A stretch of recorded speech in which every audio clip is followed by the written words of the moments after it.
భారత ప్రజలమైన మేము భారతదేశాన్ని సర్వసత్తాక సామ్యవాద లౌకిక ప్రజాస్వామ్య గణతంత్ర రాజ్యంగా ప్రకటిస్తున్నాం.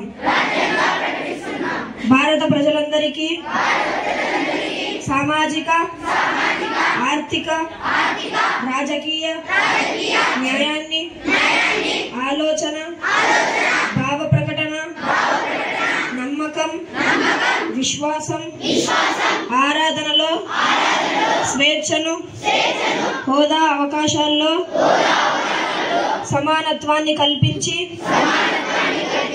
ప్రజలందరిలో సమైక్యతను అఖండత భావాన్ని సోదర భావాన్ని వ్యక్తి గౌరవాన్ని పెంపొందిస్తామని రాజ్యాంగ పరిషత్ ద్వారా ఈ 26 నవంబర్ 1949న